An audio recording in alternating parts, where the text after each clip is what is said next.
боловсрсон телевиз Jet School of English хамтран үзүүлж байна.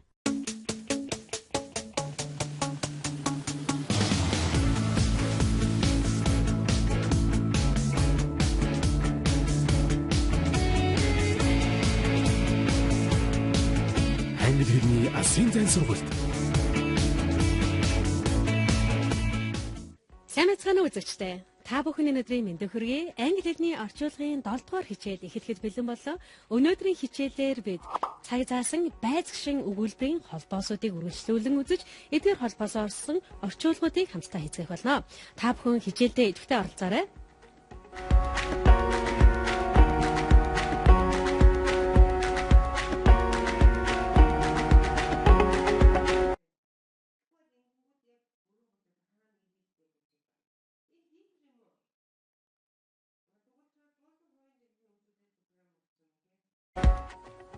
Ингээд өнөөдрийн хичээлээ while, as буюу монголоор орчуулах юм бол тэгэх зуур, ингэх зуур, тэгж байхад гэсэн утгатай холбоосоор эхлүүлье. За холбоосыг орсон өгүүлбэрийг уншицгаая. While I was walking to work, it began to snow. Намайг ажилдаа алхаж байх зуурт цас орсон гэж байна. За энэ өгүүлбэрийн утгыг өөрчлөхгүйгээр бид it began to snow while I was walking to work. Хизээ цас орсон бэ гэсэн асуултанд while I was walking to work буюу би ажилдаа алхаж байх зуур. За намайг ажилдаа алхаж байх зуур цас орсон гэсэн асуултанд хариулагдаж байгаа учраас while I was walking to work гэсэн өгүүлбэр маань цаг заасан байцгшүүн өгүүлбэр байна. За энэ өгүүлбэрийн утгыг огт алдагдуулахгүйгээр бид нэр while гэсэн холбоосын оронд as гэсэн холбоосыг тавиад унших юм бол as I was walking to work, it began to snow. За гишүүн өгүүлбэрийг гол өгүүлбэрийн хойноос тавиад it began to snow as I was walking to work. За тэгэхээр as, while гэсэн холбоосууд нь утгын хувьд яг ижилхэн байх нь гэхдээ ярианы хэлгэнд while гэсэн холбоос нь түлхүү хэрэглэгддэг байгаамаа. Ингээд хоёр холбоосоо орсон дасгал ажил хийж үзсгээ гарч ирж байгаа өгүүлбэрүүдийг while, as гэсэн холбоосоор холбож хэлээрэй. За эхний өгүүлбэр. The frying pan caught on fire. Хайруулын тав галд авалцсан. I was making dinner that time буюу тэр үед нь би оройн хоолой хийжсэн. За үүнийг холбож хэлээрэй.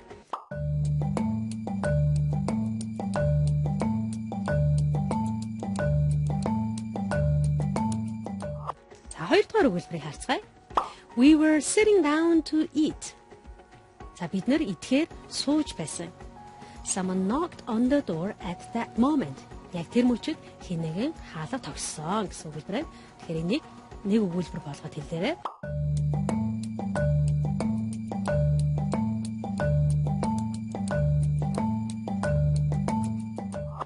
За гуравдугаар өгүүлбэрийг харцгаая. I was attending sales meeting. За би хуралд оролцож байсан. Matthew was working on the company's annual report. Тэр үед Матай компанийн жилийн тайланг бичиж байсан гэсэн юм өгүүлбэр.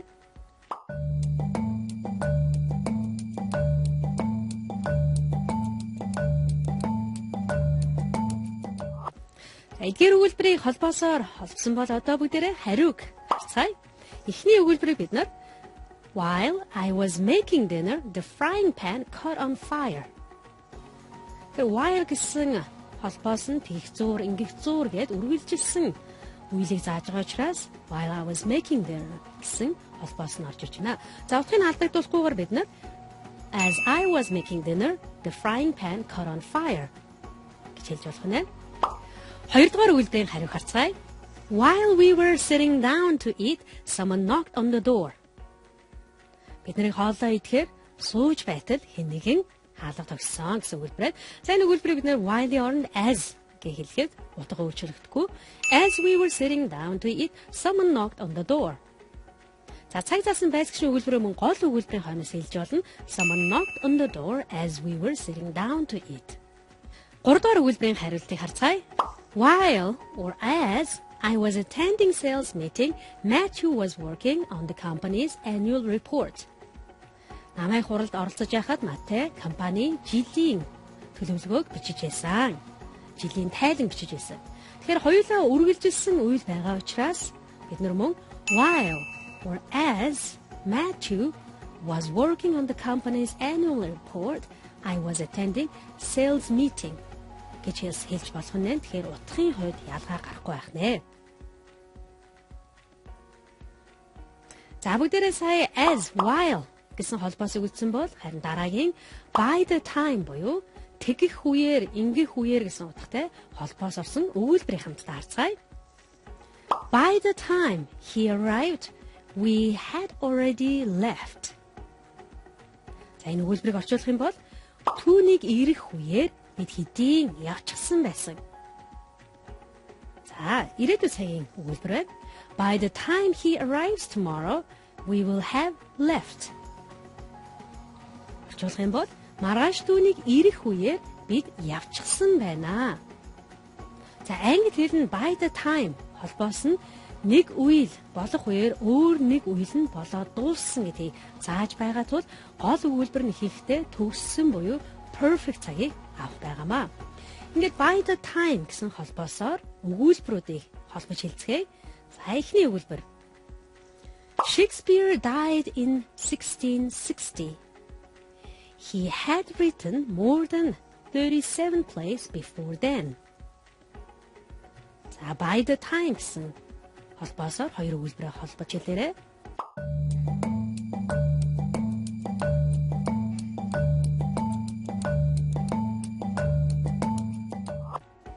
Хоёрдугаар өгүүлбэрийг харцгаая. I will go to bed tonight. I will have finished my work for the day by then.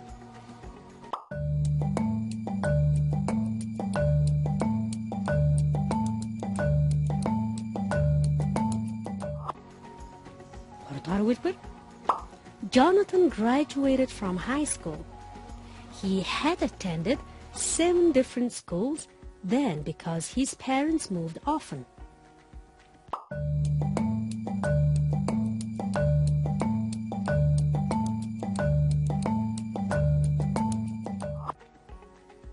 Гурван өгүүлбэрээ холбоосоор холбосон бол хариу хамтдаа харцгаая.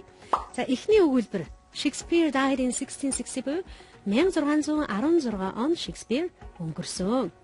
He had written more than 37 plays before then буюу за тэр цаг үеэс өмнө буюу тэр нас орохоос өмнө гэсэн утгаар хэлж байна тийм ээ.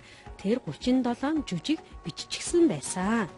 За ингэж хэлэх юм бол бид нар by the time Shakespeare died in 1660, he had written more than 37 plays. гэж хэлж болох нэ. За энэ өгүүлбэрийн утгыг өөрчлөхгүйгээр хоёр өгүүлбэрийн байрыг солиод бид нар Shakespeare had written more than 37 plays by the time he died in 1660 гэж хэлж болох нэ. За хоёрдугаар өгүүлбэр би унтна гэсэн I will go to bed. I will have finished my work for the day by then буюу тэр өдрийнхөө ажлыг би дуусчихсан байна. За унтах үеэрээ би өдрийнхөө ажлыг дуусчихсан байна гэж хэлэх юм бол by the time I go to bed tonight, I will have finished my work for the day гэж хэлж болох нь. Тэгэхээр by the time гэсэн холбоосын хойноос ирээдүйн цаг дээр за байцаагчийн өгүүлбэрийн нийтлэг шинж present simple tense-ийг авах нэ. За гуравдугаар өгүүлбэрийн хариу харцгаая. Jonathan graduated from high school. Jonathan дунд сургуулиасаа төгссөн. He had attended 7 different schools then because his parents moved often. За түүний аав ээж нь маш их нүүдэг байсан учраас тэр төгсөх үеэрээ 7 өөр сургууль сурчсан байсан, сурчхаад байсан гэсэн санаагаар хэлэх юм бол by the time Jonathan graduated from high school, he had attended 7 different schools because his parents moved often. гэж хэлж болох нэ. За ингээд бүгдээрээ дараагийн холбоос буюу since тэр цагаас хойш, за тэр үеэс хойш гэсэн утгатай холбоостой өгүүлбэрийг хамтаа харцгаая.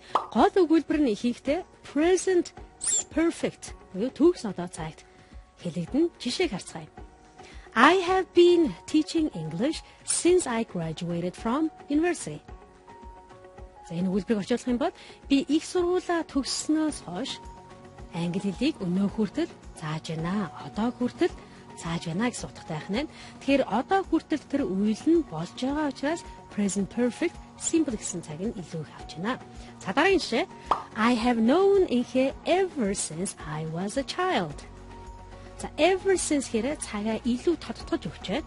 Энэ үйлдвэрийг орчуулах юм бол би бүр хүүхэд байхаасаа инхийг мэднэ гэж орчуулах нь байна. Ингээд бүгдээрээ since гэсэн холбоосоор дараах өгүүлбэрүүдийг холбож хэлцгээе. Тэгэхээр эдгээр өгүүлбэрүүдийн үйл үгийн цагуудыг хувиргаагүй учраас та бүхэн холбож хэлэхдээ үйл үгийн цагуудыг зөв цагт нь хувиргаж хэлээрэй. За эхний өгүүлбэр Jane get 3 promotions in the last 6 months. Буюу сүүлийн 6 сард Jane 3 удаа тушаад дэвших гэдээ орхисон байна тийм ээ. Тэгэхээр дэвшсэн үү, дэвшчихэд байна уу гэд цагийг өөрчилж хэлээрэй. За Jane started working at this company 6 months ago. Jane 6 сарын өмнөөс энэ компанид ажиллаж эхлэх гэдээ орхисон. За эхэлсэн үү, эхлэв үү гэсэн санаагаар хэлээрэй. За since гэсэн холбоосоор холбоорой.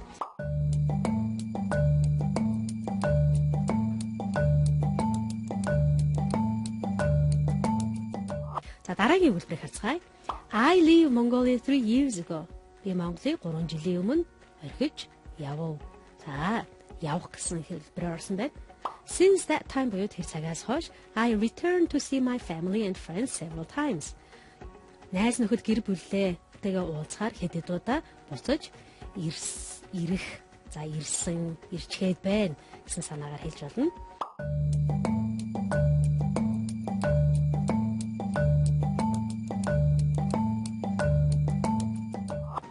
Гуравдугаар өгүүлбэр My watch break. Миний цаг эвдрэх. Because of this, үнээс болоод I'm late to work 3 times. Ажилдаа 3 удаа хоцрох.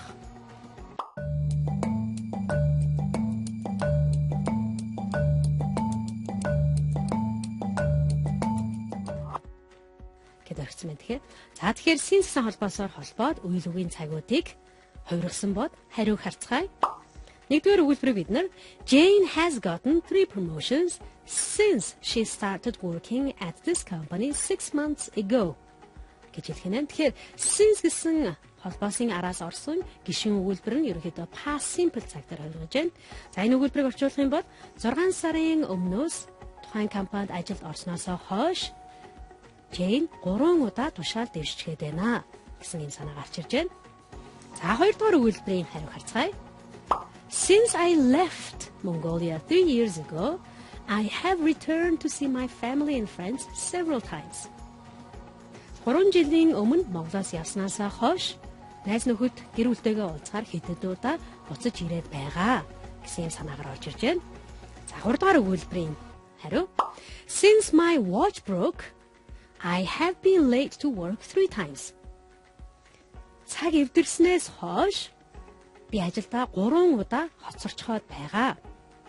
Тэгэхээр since гэсэн холбоосоор орсон гол үйл үг нь хийхдээ present perfect simple цаг буюу төгс одоо цаг дээр хувирж байна. Яагаад тэгэхээр энэ үйл нь одоо хүртэл үргэлжилж байна гэсэн санааг since буюу тэр цагаас хойш өнөө хүртэл гэсэн утга гаргаж байгаа учраас юм аа.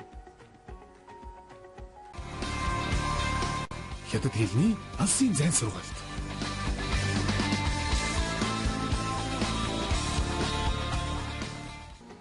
Англи хэлний гүнзгий шатны орчуулгын 7 дугаар хичээл үргэлжилж байна. Өнөөдрийн хичээлээр бид while, as, by the time, since, ever since гэсэн холбоосоор бүтэж байгаа байц гишүүн өгүүлбэрийг үзэж байгаа лээ. Ингээд үргэлжлүүлэн till, until буюу тэгэх хүртэл тэрнээс хойш, тэрнээс нааш гэсэн утгатай холбоостой өгүүлбэрийг харцгаая.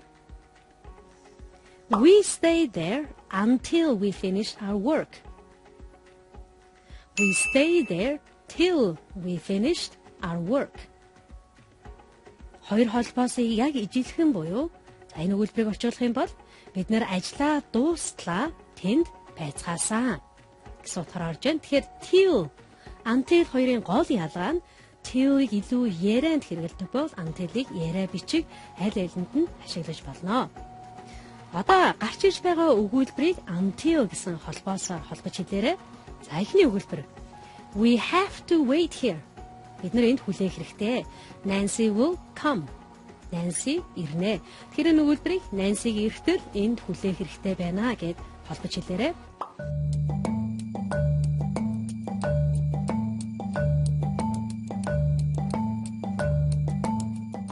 Хоёрдугаар өгүүлбэрийг харцгаая. Tony hadn't wanted to have children. Tony хүүхдүүдтэй болохыг хүсдэггүй байсан гэж байна. His daughter was born. Буюу түүний охин мэндэлсэн. Тэр охинтой болсон. Тэр охинтой болох хүртлээр Tony хүүхдтэй болохыг хүсдэггүй байсан гэсэн өгүүлбэрийг хэлээрэй.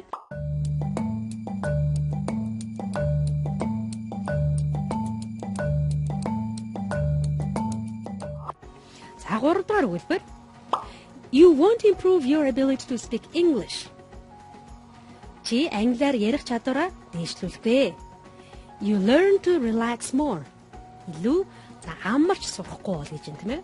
Илүү амар сурахгүй буюу сэтгэл тайван бай сурахгүй бол чи англи хэлнийхаа ярианы чадварыг дээшлүүлэхгүй гэсэн өгүүлбэрийг холбож хэлээрэй.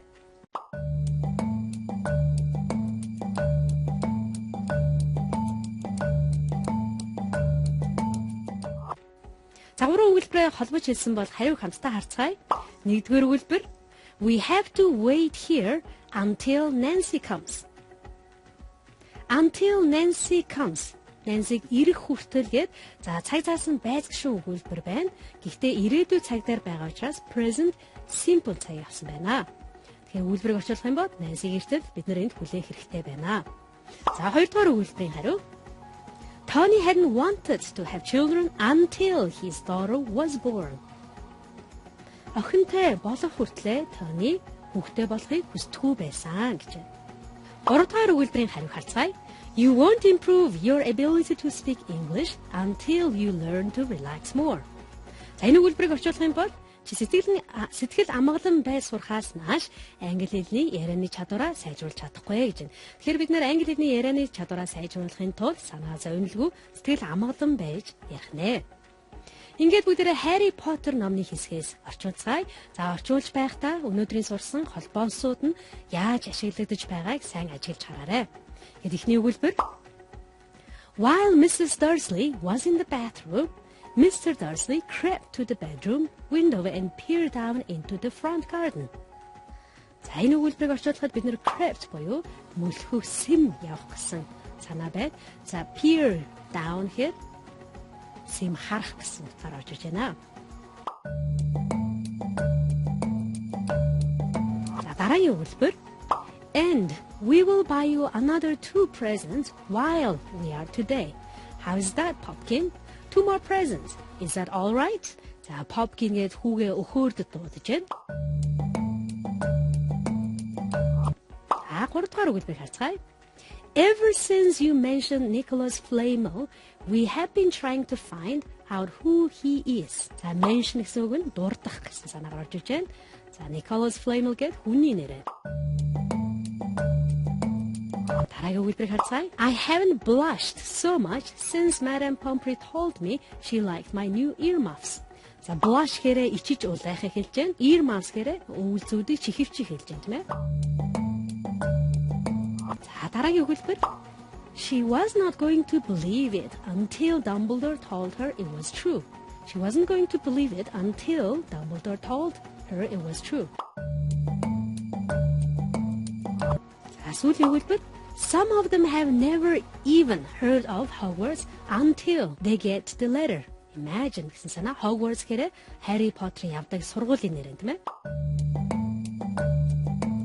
За ингээд бүгдээрээ өгүүлбэрээ эхнээс нь орчуулцгаая. Нэгдүгээр өгүүлбэрийг харцгаая. За нэгдүгээр өгүүлбэр дээр while буюу тэгх зуур, ингэх зуур гэсэн холбоос орж ирж байна. While Mrs. Dursley was in the bathroom, Mr. Dursley crept to the bedroom window and peered down into the front garden.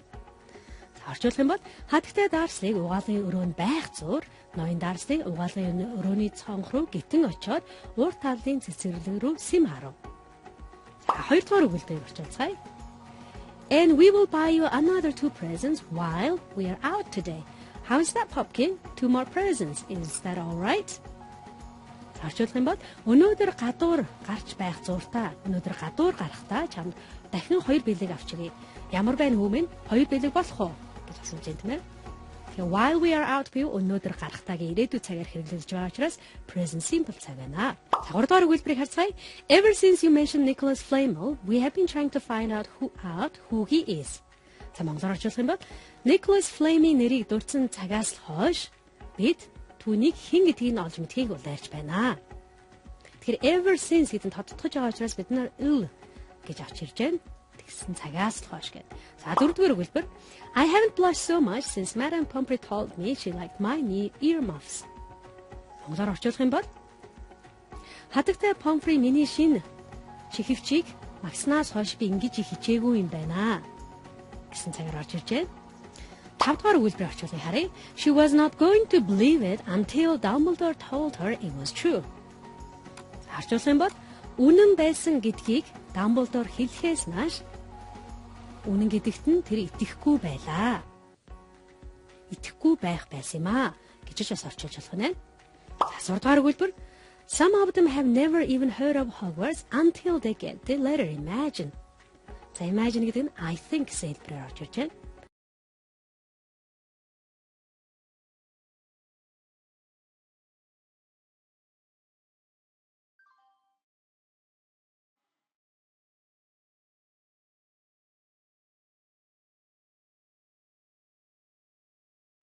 Орж ирж байна. Тэгэхээр энэ ирээдүйн цаг байгаа учраас get гэсэн хэлбэр орж ирж байна. За орчуулах юм бол тэдний зарим нь захиа авах хүртлээр Хогвартсын талаар огт сонсоогүй байдаг байхаа. Бүр сонсоогүй байдаг байхаа гэж орчуулж болох нь. Өнөөдрийн хичээлээр бид while, as, by the time, since, ever since, until, till гэсэн холбоосоор бүтдэг цаг заасан байц гишүүн өгүүлбэрүүдийг орчуулж сурлаа. Та бүхэн өөрт хэрэгтэй зүйлсийг сурсан байхаа гэдэгт найдаж байна. Дараагийн хичээлээр бид мөн үргэлжлүүлэн цаг заасан байц гишүүн өгүүлбэрийн холбоосуудыг үзэх болно. Өнөөдрийн хичээлдээ идэвхтэй оролцсон та бүхэнд баярлалаа. Баяртай үзэгчдээ.